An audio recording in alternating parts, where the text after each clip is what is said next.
Les matins de France Culture, Guillaume Erner. Et pour évoquer la situation politique en France, je suis en compagnie d'une politologue, Chloé Morin. Bonjour. Vous avez notamment publié Les Inamovibles de la République, une coédition L'Aube, Fondation Jean Jaurès. Et puis en duplex, nous sommes avec Martial Foucault. Bonjour. Bonjour. Vous êtes politologue également et directeur du CEVIPOF. Chloé Morin, en lançant sur un rythme jugé insuffisant la campagne de vaccination, le gouvernement a commencé l'année sous les critiques. Emmanuel Macron a, semble-t-il, donné consigne au ministre d'y répondre, si l'on en croit la presse du jour. Votre point de vue sur cette façon qu'aujourd'hui un gouvernement a d'être jugé, du point de vue donc de sa gouvernance partant de pandémie? Alors, il y a certaines constantes dans la manière de gouverner depuis le début de cette crise, et notamment sur cette question des vaccins. Ça n'est pas tant la difficulté finalement à se déterminer et à prendre des décisions dans un univers qui est extrêmement incertain, parce que ça, je pense que l'opinion publique l'a très bien intégré et ne lui fait pas procès en fait de parfois se tromper et de parfois mal calibrer les choses. En revanche, il y a une capacité à réagir, à corriger les choses et à entendre les oppositions qui là est clairement déficitaire. Et ça, on le voyait déjà dans le premier confinement et on l'a vu en fait depuis près d'un an. Donc en termes de gouvernance, ce qui est assez surprenant, c'est cette difficulté à s'appuyer sur les oppositions. Et à ne pas en fait les renvoyer dans la caricature de ce qu'elles sont et de ce qu'elles sont pour certaines d'ailleurs, en fait des opposants systématiques qui n'apporteraient rien. Martial Foucault, votre point de vue à ce sujet? Oui, je dirais que ce qu'on observe dans le cas français est commun à d'autres pays, à d'autres démocraties. C'est-à-dire, on a assisté à plusieurs. Moi, je trouve qu'on a trois périodes distinctes depuis le mois de mars. Il y a la première période, finalement, l'état d'urgence, et il a été aussi sur le plan juridique qualifié ainsi, état d'urgence sanitaire, donc transformation. Les opinions n'étaient pas prêtes. Aucune opinion n'était prête à l'ampleur et la profondeur de ce changement. Et effectivement, je crois que Chloé Morin a raison de rappeler que les citoyens ne peuvent pas faire un procès sur quelques erreurs d'appréciation dans l'urgence. Ensuite, on a une deuxième période où finalement, on a beaucoup employé ce terme de résilience en disant il faut que les opinions apprennent des changements, des transformations, des nouveaux rapports, du rapport à une crise sanitaire, mais aussi, il me semble qu'il est important de rappeler le rapport à une crise sociale dont personne n'a pu encore véritablement comprendre la dureté de cette crise sociale, puisqu'il y a eu une singularité en France, des filets de protection par une intervention très très forte de l'État. Et puis il y a maintenant l'idée selon laquelle personne n'est en mesure d'apporter une réponse simple. Quand tout cela se terminera-t-il? Et ce qui met pour moi véritablement en tension les gouvernements, c'est l'impossibilité de faire vivre en quelque sorte, une démocratie dans ces périodes. Et c'est ça qui, pour moi, est un rapport nouveau pour lequel aucun gouvernement, et en particulier le gouvernement français, le président de la République, n'est en mesure de répondre. Il y a des séquences, on a traversé une séquence électorale, municipale, on a vu que la grande difficulté avec laquelle il a fallu trouver un calendrier, discuter de la légitimité des résultats, mais on rentre dans cette période maintenant, de prochains rendez-vous en France sont normalement programmés, et là je trouve que... Les régionales en particulier, Martial Foucault.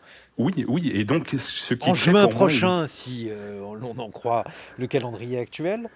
Et ce qui crée une forme de trouble très profond, puisque ce moment, c'est un moment de responsabilité politique. Et si on n'est pas en mesure de faire vivre cette démocratie, alors c'est le principe même de la responsabilité politique, cette idée d'attribuer la responsabilité à des échecs, mais aussi à des succès, qui est remise en cause. Mais alors, justement, Chloé Morin, vous avez consacré un livre, Les Inamovibles de la République, à la manière dont l'administration pouvait aujourd'hui faire fonctionner ou ne pas faire fonctionner justement cette République. Et on a beaucoup entendu accuser une forme de bureaucratie sanitaire. Est-ce que ça renvoie à des choses que vous aviez constatées auparavant ? Ça renvoie à des choses que j'ai constatées auparavant, même si il faut pas enfin, il y a des problèmes politiques et il y a des problèmes administratifs. C'est vrai que ce que je pointe dans mon livre, c'est le fait que parfois la haute administration a tendance à se substituer au pouvoir politique et que c'est un problème démocratique majeur parce que l'administration n'est pas élue. Mais en l'occurrence, si on prend la question des vaccins, par exemple, et toute la polémique qu'il y a pu y avoir sur la question de la lenteur du démarrage de la stratégie vaccinale, il y avait des choix politiques au départ. Donc, c'est pour ça que je dis qu'il y a vraiment deux sujets. Mais plus globalement, je suis vraiment d'accord avec ce que disait Martial Foucault. Je pense que ce que l'année écoulée nous renvoie, c'est l'épuisement de notre démocratie, d'une certaine manière. C'est-à-dire que nous avons énormément de mal à faire fonctionner le dialogue. Et finalement, la démocratie, si on prend vraiment au sens littéral du terme, c'est-à-dire notre capacité tout simplement à décider ensemble et à agir ensemble, et ben le dispositif a l'air grippé. Et ça n'est pas uniquement la faute du gouvernement qui, comme je disais tout à l'heure, tarde souvent, voire ne consulte pas du tout les oppositions, mais c'est quelque chose de beaucoup plus global. Et ce qui est frappant dans cette crise, c'est, je peux donner 2 exemples, je pense que c'est la peur s'est substituée à la confiance pour imposer le consentement sur tout un tas de mesures. Par exemple Le confinement, par exemple. On voyait bien que le confinement, c'était pas juste parce qu'on voulait respecter les règles, qu'on a respecté les règles de manière très très stricte. Enfin, quand on pense au premier confinement qui était très contraignant, c'est aussi parce qu'il y avait la peur de la mort qui individuellement pesait sur chacun de nous. Et le sujet de l'acceptabilité sociale des mesures, c'est devenu d'ailleurs une obsession un peu pour le gouvernement depuis quelques mois, parce que on sent bien qu'il y a notamment pour certaines professions qui sont vraiment au bord de la rupture, je pense aux restaurateurs, etc., qu'il y a un vrai sujet d'acceptation des décisions qui vont être prises. Et d'ailleurs, c'est sans doute ce sujet de l'acceptation qui est à l'origine de l'erreur de démarrage de la stratégie vaccinale. C'est-à-dire, c'est parce que le gouvernement a peut-être trop intégré les contraintes et les réticences, en fait, qu'il a tardé à démarrer. Et puis, le deuxième exemple, mais c'est celui que Martial Foucault citait, c'est les régionales. Nous vivons dans un pays où on a pu évoquer le fait de reporter les régionales à juin, mais peut-être plus tard, parce que quand même... Là, aujourd'hui, on est sur juin, mais... Ouais, on ne sait pas, sans que personne ne proteste, et même pas vraiment les oppositions. Parce qu'à ce moment-là... Il y avait eu un précédent peut-être malheureux, celui des municipales, où les oppositions avaient effectivement critiqué Évidemment. Préalablement un report de la date, et finalement, on sait... Mais nous parlons de vraiment la base de ce qu'est la démocratie. Et on en est là. On en est à ne plus trouver d'arguments pour défendre des élections. Alors qu'on peut aller... évidemment, il y a des secteurs entiers qui sont fermés, hein, mais on peut aller faire ses courses, on peut faire plein de choses, on ne peut pas voter. C'est quand même quelque chose d'assez frappant en ce que ça dit de notre distance collective à la démocratie. Mais Martial Foucault, ce que l'on pourrait se dire aussi, alors les oppositions s'opposent à la politique du gouvernement sur les vaccins, on soulignait que la campagne vaccinale n'allait pas assez vite. Il y a eu différentes critiques comme celle-ci, mais on n'a pas affaire en France à une opposition autour de la pandémie semblable par exemple à ce que l'on a vu ou bien en Allemagne ou bien aux États-Unis, avec par exemple un refus du masque, avec une vision complètement différente de la pandémie. Par exemple, les thèses les plus radicales n'ont pas été portées par une part importante de la classe politique en France. Oui, et cela est, de mon point de vue, lié à un paradoxe très très fort en France. Si vous me laissez le temps en 30 secondes de le développer, Guillaume Erner, on a mené des travaux dans 18 pays avec des collègues au CEVIPOF d'enquête depuis le mois de mars au long terme, et on a observé quelque chose qui est très singulier au cas de la France. On en parlait beaucoup depuis plusieurs années, le rôle de la confiance dans l'acceptation à la fois sociale, mais aussi l'acceptation, j'allais dire, émotionnelle de mesures de confinement. Et c'est en lien avec la campagne de vaccination. La France se singularise par le fait que, avec des niveaux de confiance vis-à-vis des autres, confiance sociale, l'idée de pouvoir interagir avec les autres, des niveaux très très faibles. Et ça, je crois que ça a été en quelque sorte une arme invisible pour le gouvernement pour mettre en place ces mesures, et avec un niveau de respect très élevé en France par rapport à d'autres pays, dont vous citiez, notamment les États-Unis, mais on l'observe aussi au Brésil, on l'observe en Suède, en Pologne. Le revers de cette forte acceptation des mesures, et donc un confinement qui a été réussi, c'est que dans le même temps, sortir de cette période a été extrêmement compliqué à gérer pour le gouvernement. On l'a vu à partir de l'été.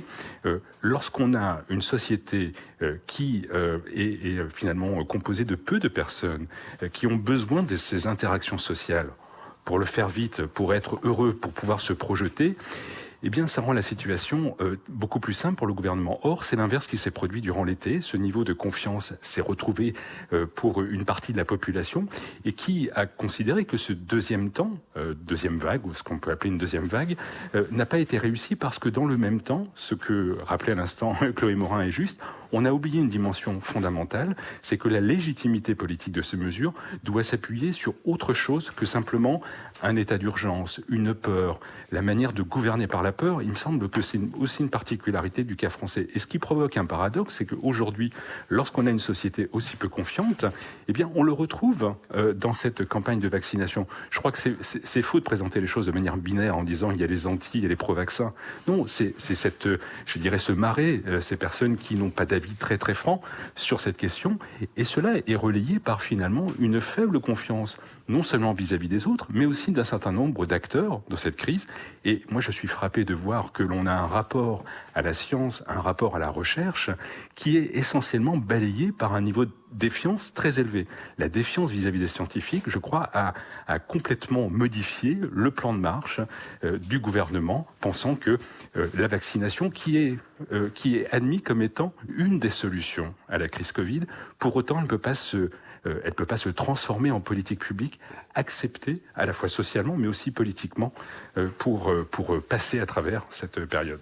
Mais à la fois, Chloé Morin, et c'est assez compliqué de comprendre cette chose bizarre que l'on appelle l'opinion, parce que quand on prend par exemple le passeport vaccinal, alors le passeport vaccinal, il semblerait plébiscité alors qu'il semble contrevenir à une opinion publique censée être hostile au vaccin et de surcroît plutôt partisane d'une forme de liberté par rapport à cette capacité ou non de prendre le vaccin. Justement, comment retrouver de la cohérence là-dedans, à moins bien entendu de considérer que ces différentes mesures de l'opinion ne sont pas fiables ou en tout cas ne mesurent pas ce qu'elles prétendent mesurer. Non, je pense que c'est la manière que l'on a de lire l'opinion est assez souvent problématique, en tout cas dans les derniers mois, parce qu'on a tendance à sous-estimer le fait que bien souvent les gens sont ambivalents et n'ont pas d'avis tranché ou peuvent changer d'avis au gré à mesure que le débat se développe. Et donc c'est comme Martial Foucault le disait très bien sur les vaccins. En réalité, en France, on a assez peu de gens qui sont très anti-vaccins, mais en l'occurrence, ici, on avait beaucoup de gens au début de la campagne vaccinale qui nous disaient, écoutez, il y a des doutes qui sont émis, y compris par des médecins et par des scientifiques, donc moi, je vais attendre de voir. Ça n'en fait pas des anti-vaccins, et c'est normal qu'au fur et à mesure qu'ils voient d'autres pays où leurs voisins ou grands-parents se faire vacciner, leur réticence soit levée. Donc, c'est toujours, quand on pose des questions, évidemment, on demande aux gens de se positionner pour ou contre. La vérité, c'est qu'une bonne partie, souvent, est entre les deux. Et je pense que sur le passeport vaccinal, il faudrait sans doute avoir un débat plus approfondi déjà pour que chacun soit en mesure de mesurer les conséquences de cela. Mais à première vue, comme ça, lorsqu'on n'y a pas forcément réfléchi, on se dit c'est la liberté totale retrouvée pour au moins ceux qui veulent qui se feront vacciner.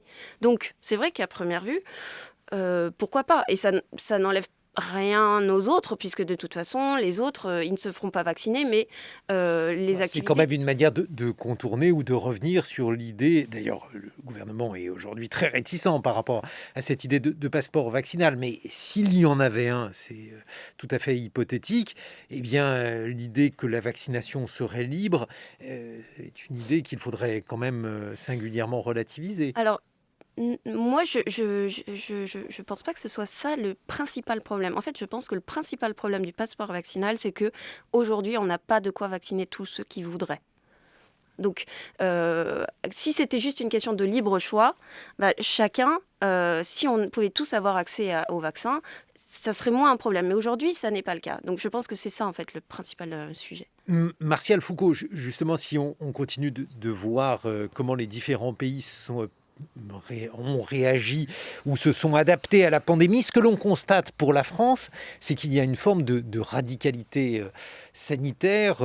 Elle s'est très bien vue, cette radicalité, pendant le premier confinement, où les Français étaient massivement favorables à ce confinement. Maintenant, peut-être vis-à-vis de ce passeport vaccinal, les mesures qui peuvent sembler les mesures les plus extrêmes sont souvent, sinon plébiscitées, du moins elles recueillent un fort assentiment dans l'opinion telle que celle-ci est mesurée. Oui, alors vous savez, les fondements, les raisons qui poussent aujourd'hui l'ensemble des peuples dans ces pays qui sont confinés à des degrés divers et qui sont aussi exposés à la pandémie à des degrés divers, montre que, au fond, ce qui manque aujourd'hui dans l'expression de ces oppositions ou dans l'expression de voix alternatives, ce sont précisément ces moments de démocratie électorale. Il est frappant quand même d'observer qu'on est sorti d'une séquence en France, mouvement des Gilets jaunes, besoin de prise de parole, il faut trouver des scènes, des territoires d'expression publique, voire même d'expression de contestation de la politique du gouvernement, et puis rentrer dans une période où on a totalement mis le couvercle sur ces espaces de prise de parole. Et donc comment imaginer que, alors ce ne sont pas la mise en place de collectifs de citoyens censés aider, censés guider la décision publique, qui vont redonner un moment, en quelque sorte, de démocratie totale.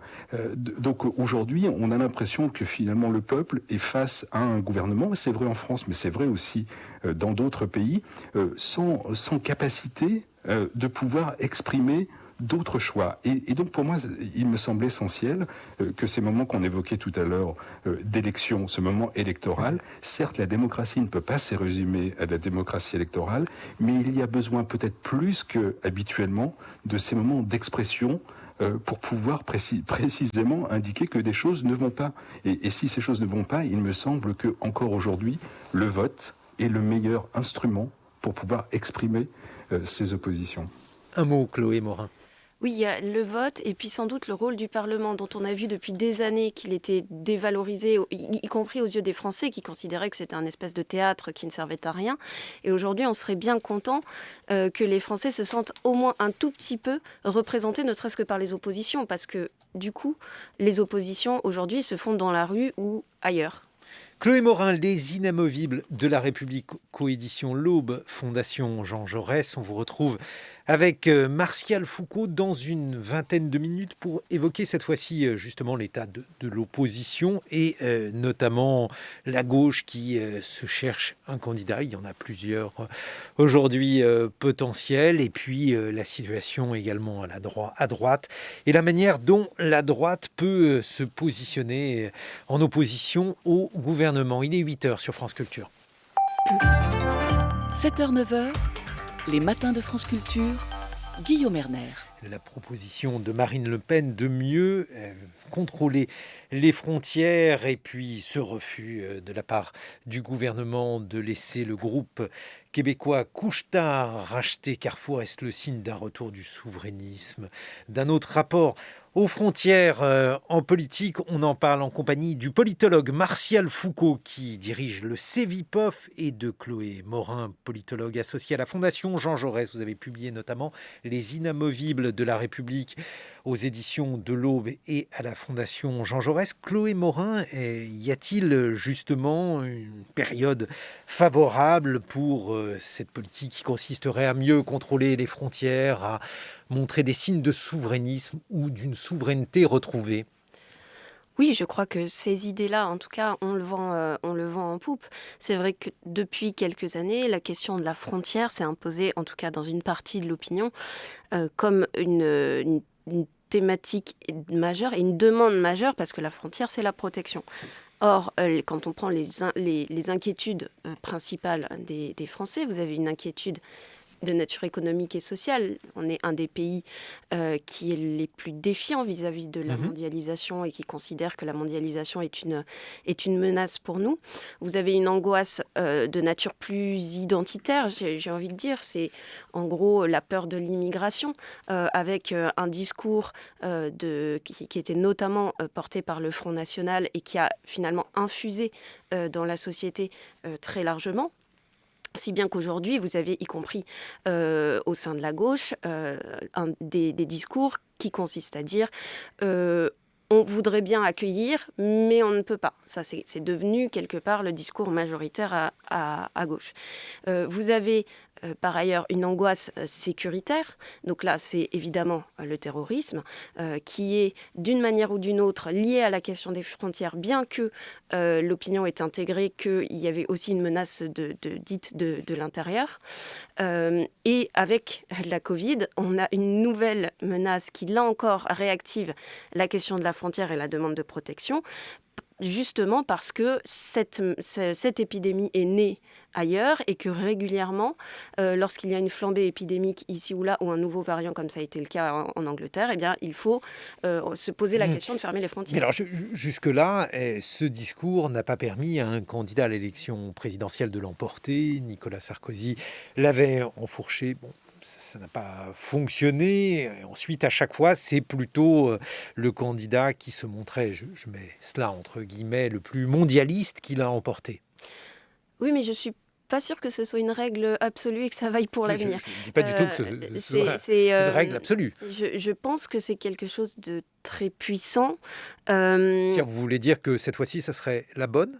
Je ne vois pas comment le prochain président de la République tient un discours aussi ouvert que celui qui était celui d'Emmanuel Macron en 2017. Je pense que c'est très compliqué aujourd'hui. Martial Foucault, qu'est-ce que vous en pensez ? Oui, non, je suis d'accord avec ce qui vient d'être dit. C'est vrai que cette thématique de la souveraineté, de la protection et donc des frontières repose un problème, je pense, qui n'a toujours pas été réglé ou bien débattu en France, parce que il y a toujours effectivement cette opposition entre la frontière source de tous les problèmes, et il s'agirait de réguler, de rétablir plus fermement ces frontières, et l'ensemble des problèmes sociaux, politiques ou économiques seraient réglés. Et puis une autre vision consistant à dire la France, pour parler de notre pays, ne peut pas être totalement isolée de ce qui est au fond à la fois source d'enrichissement culturel ou économique. Et donc le positionnement en vue des prochaines échéances en France autour de ce débat me fait rappeler un petit peu le climat politique dans lequel la campagne présidentielle de 2016 aux États-Unis s'était installée, mais aussi la campagne du Brexit, où on avait pu observer que la réponse politique à cette demande de protection avait été alimentée, activée, parce que une sorte d'état d'esprit des citoyens autour des peurs, peur de l'autre, peur de ne plus maîtriser son propre destin individuel ou maîtriser le cours d'un pays, et avait alimenté la montée de ces mouvements populistes. Et je crois qu'il y a eu une erreur d'analyse à l'époque où on a pensé que c'est précisément la montée de ces populistes était alimentée par des peurs étant des réponses à des demandes de protection. Or, je crois que c'est pas véritablement la peur ou l'anxiété vis-à-vis de l'incertain, du futur, qui était en jeu, mais davantage, je dirais, une autre activation émotionnelle qui était la colère. Et la crise Covid, pour moi, effectivement, est un moment qui active des colères. Colère, c'est pas simplement une insatisfaction par rapport à la manière dont est gérée la crise, mais c'est un ensemble d'expressions qui ont été renfermées. Et donc, replacer le débat de la frontière, de la souveraineté, devrait être compris, me semble-t-il, davantage par cette fameuse envie de faire table rase ou cette envie de se projeter vers des alternatives politiques et qui vont de nouveau affaiblir, me semble-t-il, ce qui constitue aujourd'hui ou ce qu'on pourrait appeler les partis traditionnels. Et donc pour moi, 2022 doit être observé à l'aune de cette forme, de cet affect, de cette émotion qu'est la colère, plutôt que la peur, même en résonance avec le sujet de la souveraineté. Bon, alors si cette fois-ci, Chloé Morin, le discours sur la souveraineté, sur les frontières est un discours qui pourrait peut-être plus marquer les esprits qu'auparavant, est-ce que la gauche peut en profiter ou au contraire en souffrir? On voit aujourd'hui qu'il y a un certain nombre de candidats potentiels pour l'élection présidentielle à gauche. Anne Hidalgo a pris la parole à ce sujet. Arnaud Montebourg semble tenter de le faire. Des écologistes, comment voyez-vous les choses à gauche dans ce contexte? La difficulté, c'est que à première vue, on pourrait dire le problème de la gauche, c'est d'être divisé et d'avoir trop d'ego. Et une fois de plus, vous avez cité plusieurs candidats potentiels. On peut très bien imaginer qu'une fois de plus, la gauche arrivera désunie au premier tour et que compte tenu de sa faiblesse tout de même structurelle, elle ne parviendra pas au second tour. Ça, c'est le premier niveau d'analyse. Désunis à ce stade, en tout cas, c'est, semble-t-il, inévitable, puisqu'il y a déjà Jean-Luc Mélenchon qui, lui, a annoncé sa volonté d'être candidat et un autre ou une autre candidate le rejoindront nécessairement. C'est ça. J'ai pas entendu, par exemple, Arnaud Montebourg dire qu'il voulait rentrer dans une alliance avec des candidats PS ou Europe Écologie Les Verts. Donc on peut se dire qu'il y aura au moins 2 candidats, voire plus, et que donc c'est une difficulté. Mais je pense que ça, c'est la lecture superficielle, entre guillemets, parce que profondément, ce qui fait les difficultés de la gauche aujourd'hui, c'est notamment le fait que la Covid bouscule, après le terrorisme et après plein d'autres événements, bien sûr, bouscule nos cadres de pensée et finalement reconfigure une partie des clivages politiques et qu'on ne sait plus véritablement sur les grandes questions où situer la gauche. Vous parliez des frontières. C'est vrai que lorsqu'on entend le discours d'un Arnaud Montebourg sur les frontières, qui pourtant s'inscrit à gauche, alors aujourd'hui, il peut y avoir un doute parce qu'il me semble qu'il ne parle plus de la gauche, Arnaud Montebourg, mais en tout cas, il ne se revendique plus ouvertement de gauche. Mais vous voyez, ça fait un petit peu bouger les choses. Et donc, si sur des questions fondamentales, la gauche n'arrive pas à être sinon unie, du moins convergente, et à être claire sur ce qu'elle est, il me semble que ça explique une partie du fait qu'elle soit aussi faible, parce que finalement les gens ne savent plus la placer sur la carte. Et puis, il y a aussi 2 autres choses qui, à mon avis, expliquent la faiblesse de la gauche. Enfin, il y en aurait bien d'autres, mais il y a d'abord la crise du progrès, puisque finalement la gauche, c'est le progrès. C'est un rapport au temps qui est censé amener de plus en plus de prospérité, et notamment grâce à la science et à la technique, et qu'aujourd'hui... La droite pouvait être aussi... elle peut être aussi... elle a un rapport plus complexe elle a un rapport plus complexe au progrès. Mais disons qu'aujourd'hui, vous voyez, y compris à gauche, un rapport au progrès qui est en train de changer.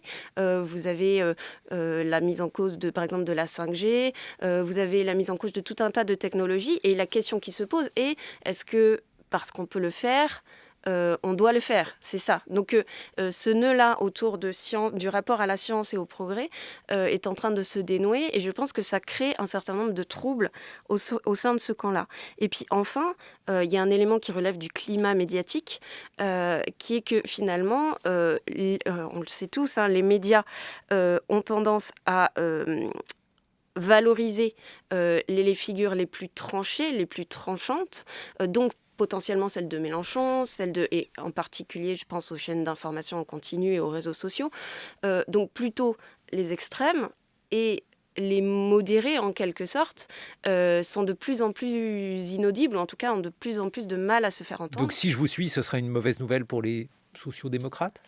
C'est plutôt une mauvaise nouvelle pour eux. En tout cas, structurellement, le paysage médiatique ne les favorise pas.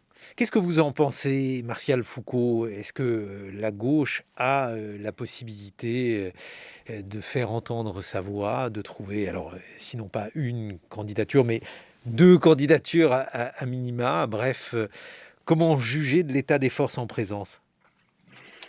C'est une question qui pourrait nous rassembler pendant des heures, parce que je ne crois pas avoir des éléments à ce jour. C'est-à-dire, nous sommes au mois de janvier, à 13 mois, 14 mois d'une échéance présidentielle, dont on sait que finalement, aujourd'hui, les pièces commencent à se mettre sur cet échiquier, et que, au fond, je trouve qu'il y a beaucoup d'incertitudes dans la capacité des forces de gauche de choisir, et sur quel terme de choisir l'union. Je suis d'accord avec Chloé Morin. Cette idée selon laquelle le premier facteur qui peut entraîner la défaite, et voire peut-être même une élimination dès le premier tour, comme en 2017, des candidates représentant les partis de gauche, c'est la désunion au premier tour. Et ça, je crois que c'est un élément dont on ne peut pas ignorer le principe mécanique lié au mode de scrutin. Et ça, c'est pour moi un point fondamental. Ensuite, je crois que cette idée du progrès me semble très, très intéressante, parce que on peut considérer que 2022 devrait mettre au cœur de cette campagne l'enjeu écologique, l'enjeu des transitions que bien sûr la crise Covid a illustré, peut-être davantage que par le passé, et puis aussi cette idée effectivement du progrès, parce que si l'idée c'est de rejouer le match de 2017 entre les progressistes mondialistes opposés aux souverainistes patriotes, pour reprendre l'expression de tout à l'heure, eh bien cette fois-ci effectivement il faudra bien et la gauche, et peut-être d'une certaine manière, et aussi pour le président sortant, rediscuter cette notion du progrès. Est-ce que c'est le progrès du réel, comme les forces de gauche pouvaient l'incarner au début du XXe siècle, ou bien est-ce qu'on est dans une situation où aujourd'hui les Français vont considérer que le progrès économique est source finalement de souffrance sociale? Est-ce que le progrès écologique peut rétablir une forme de bonheur individuel? Et je ne vois pas dans l'ensemble des personnes évoquées tout à l'heure aujourd'hui un début de construction de programme. On a beaucoup entendu parler ces formes assez classiques, c'est-à-dire traiter l'écologie, c'est à travers des régulations, des réglementations, des interventions. Mais je crois que ça, c'est une façon assez presque passée de parler de l'écologie. Aujourd'hui, on ne voit pas des forces politiques en France arrimer, construire j'allais dire un tout autour de la possibilité de faire cohabiter progrès social, écologie, transition environnementale, et aussi, d'une certaine manière, un retour à une forme de maîtrise de son propre destin économique. Donc,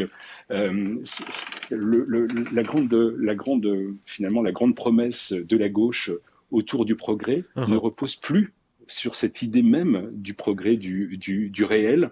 On est véritablement comment on incarne le progrès écologique, seule source de progrès économique et social. Bon, alors, vous semblez plutôt en accord sur ce point, Martial Foucault et Chloé Morin. Néanmoins, on a une situation qui semble assez paradoxale, puisque le gouvernement est aux prises avec cette pandémie. Il essuie un certain nombre de critiques sur la manière dont il gère cette pandémie. De l'autre côté, on a donc une gauche qui est en proie à un certain nombre de difficultés, pas seulement de personnes, mais de difficultés de programme également, peut-être même d'idées à faire valoir dans ce contexte-là, et une droite qui n'est pas en bien meilleure posture. Enfin, en tout cas, c'est un point de vue. Je ne sais pas ce que vous en pensez, Chloé Morin.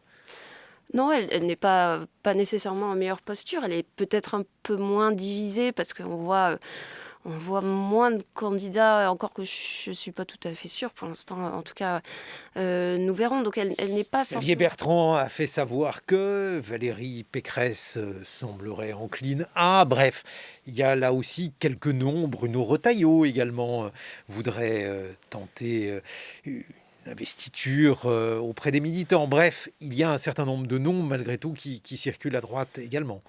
Mais dont on peut raisonnablement penser qu'à la fin, ils se mettront d'accord pour avoir une candidature unique. Alors qu'on sait que la gauche a une histoire, de ce point de vue-là, un peu plus compliquée.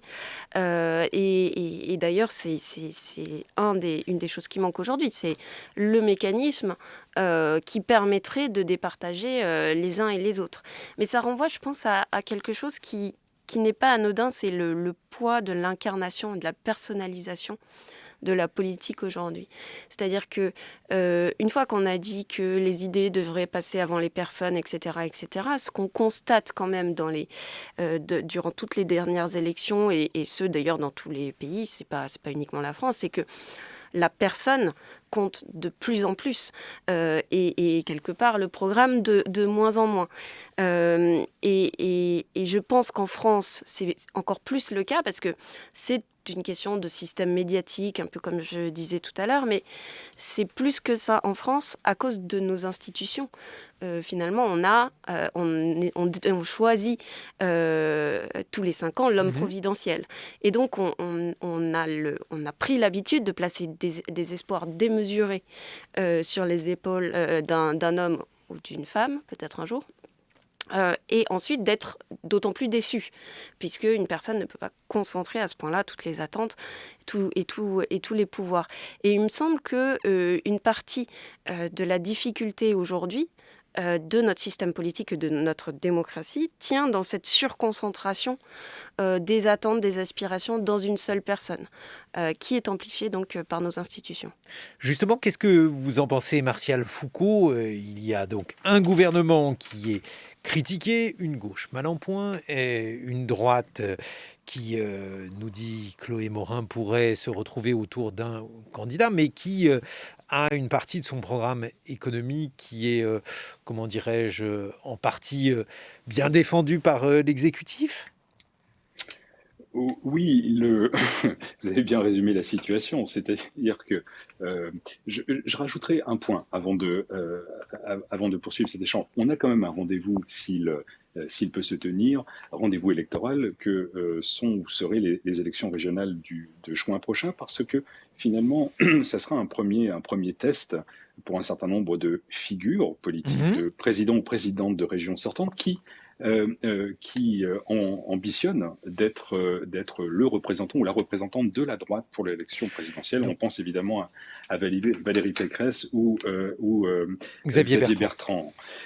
Donc pour moi, c'est un premier élément qui peut effectivement disqualifier en cas de défaite ou mettre sur un piédestal en cas de victoire ces personnes. Par ailleurs, dans le mode de désignation au sein de la droite, effectivement, se pose la question, est-ce qu'il en est fini des primaires, tout comme pour la gauche, dont on a pu voir par le passé certaines fois l'incapacité à anticiper ce que pouvaient produire les primaires. Maintenant, je dirais que le principal adversaire aujourd'hui de la famille politique de la droite, c'est Emmanuel Macron, tant sur le plan économique que même sur le plan, j'allais dire, presque culturel.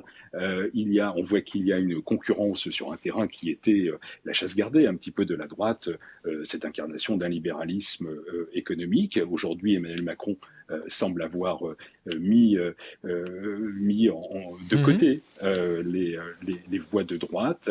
Et puis sur le terrain culturel, on a là aussi une vision qui rend dans une situation très inconfortable la droite, prisonnière de cet espace politique entre l'exécutif, comme vous disiez, et puis d'une certaine manière le Rassemblement national. Donc faire émerger la grande difficulté, me semble-t-il, pour la droite, c'est comment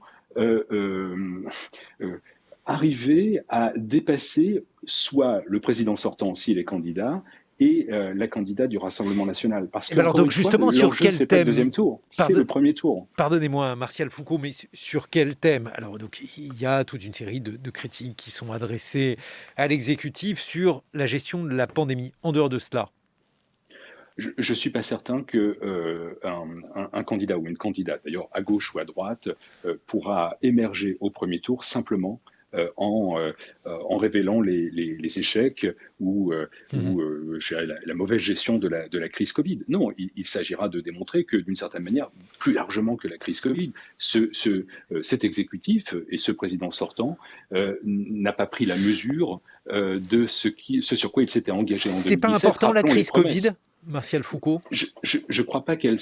On sait bien que les crises, celle-ci a une particularité d'une durée exceptionnelle. Mais replaçons-nous dans d'autres contextes, dans d'autres pays dans lesquels on a eu des crises très longues, et notamment des crises économiques. En général, le pouvoir sortant est sanctionné. Oui, c'est vrai. C'est vrai parce qu'on peut le mesurer uniquement sur quelque chose qui est objectivable, c'est la perte de richesse en quelque sorte. Moi, je suis beaucoup plus nuancé cette fois-ci parce que finalement, l'exécutif aura beau jeu d'indiquer que la situation aurait pu être pire. Vous voyez, ce fameux contrefactuel qui peut être construit comme un récit politique en disant si le gouvernement n'avait pas agi comme ça, voilà ce qui se serait passé. Donc là, je n'entends pas aujourd'hui, d'ailleurs, c'est très frappant, les forces de gauche ou les forces de droite expliquer qu'un autre modèle doit émerger de cette crise. On entend plutôt, j'allais dire, des batailles, quelques chicaneries autour de la gestion. Mais au fond, quel est le grand projet alternatif proposé par les forces de gauche ou les forces de droite à cette crise? Et je crois que c'est ça qui aujourd'hui va rendre très compliqué l'idée de construire un espace politique qui dépasserait les frontières des citoyens qui ont été aussi, on voit bien que cette crise contribue à faire réviser les croyances sur ce que le politique peut apporter au destin individuel de chacun d'entre nous. Chloé Morin. C'est vrai que pendant le premier confinement, s'était ouvert une fenêtre où chacun projetait un peu ses espoirs, ses aspirations, et qui s'appelait le monde d'après. Et Emmanuel Macron a refermé cette fenêtre à peu près au moment du remaniement. Et plus personne, depuis, n'ose parler d'un monde d'après, pour ne pas avoir l'air naïf, mais ça ne veut pas pour autant dire qu'il ne faut pas, comme vient de le dire Martial Foucault, essayer de donner un projet de société, y compris qui soit un tant soit peu désirable. Donc je partage l'idée qu'on ne peut pas, aucune opposition ne gagnera, à mon avis, sur la critique de la gestion du Covid, pour la simple raison que je pense que l'immense majorité des citoyens aujourd'hui se disent globalement ailleurs c'est pas mieux et les oppositions n'auraient pas tellement fait mieux. Donc je pense que ça c'est quelque chose qui égalise un peu le terrain de jeu, mais qui ne permet pas aux uns et aux autres. Pourquoi l'opposition consacre-t-elle tant de temps à la critique de la gestion de la pandémie par le gouvernement? Parce que pour une raison, au moins une raison, qui est qu'on ne parle que de ça. Et que les oppositions aujourd'hui sont des émetteurs qui sont trop faibles pour dicter leur agenda politique. Donc si un leader d'opposition aujourd'hui commençait à vous parler de, je ne sais pas, même d'écologie, il est fort probable que ça ne parvienne pas à percer le mur Mais alors, dans ces conditions, comment faire campagne? Puisque, on peut espérer que cette crise aura une fin. Je ne sais pas, évidemment, à quelle date celle-ci aura lieu, mais à partir de ce moment-là, comment, avant cette fin, qui pourrait ne pas intervenir avant quelques semaines, je dis ça de manière optimiste, eh bien, comment faire campagne et comment prendre la parole sur un sujet politique autre, Chloé Je Morin? pense que ça va être très difficile tant que on n'a pas au moins vacciné un nombre minimal de personnes. Mais que normalement les choses après médiatiquement vont se normaliser, c'est-à-dire qu'on va commencer à reparler d'autres choses et à s'intéresser On à peut nouveau l'espérer. à d'autres sujets. Et quelque part, vont se dessiner, à mon sens, les deux attentes principales qui vont être celles de 2022 et sur lesquelles, à mon avis, Emmanuel Macron n'est pas le mieux placé pour répondre. C'est d'un côté l'idée de réconciliation ou d'apaisement. C'est la question, est-ce qu'on peut encore vivre ensemble sans tension sociale, sans tension de toute nature ?